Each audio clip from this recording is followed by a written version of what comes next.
Irish நாட்டில பிறந்து இந்திய நாட்டுக்காக தன்னை அர்ப்பணித்தவர், விவேகானந்தா அவர்களின் சீடர், பெண் கல்விக்காக போராடியவர், தேசிய விழிப்புணர்வை உருவாக்கியவர் சிஸ்டர் நிவேதிதா மறைந்த தினம் இன்று. இந்த மாதிரி சுதந்திர போராட்ட தியாகிகள் பத்தின வரலாறு தெரிஞ்சுக்கிறதுக்கு பிக் பேங் பவன் சேனலை சப்ஸ்கிரைப் பண்ணிக்கோங்க.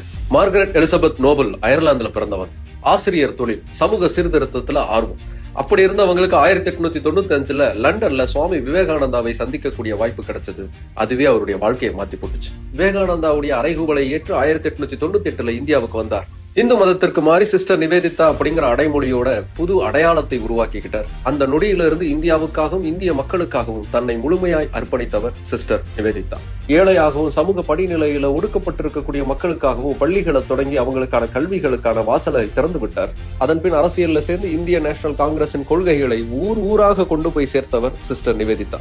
பிற்கால கட்டங்கள்ல இந்திய விடுதலைக்கான போராட்டங்கள் அதிகமா வேகம் எடுத்ததற்கான அடித்தளம் அமைத்தவர்களில் மிக முக்கியமானவர் சிஸ்டர் நிவேதிதா. இப்படி இந்தியாவுக்காகவும் இந்திய மக்களுக்காகவும் தொடர்ந்து ஓயாமல் உழைத்துக் கொண்டிருந்த சிஸ்டர் நிவேதிதா 1911 அக்டோபர் 11 தன்னுடைய 44 வயதில் மரணம் அடைஞ்சார். இன்னைக்கு வெஸ்ட் பெங்கால்ல பல இடங்கள்ல அவருடைய பேர்ல பள்ளிக்கூடங்கள், கல்விச்சாலைகள்னு ஏகப்பட்டது இருக்கு.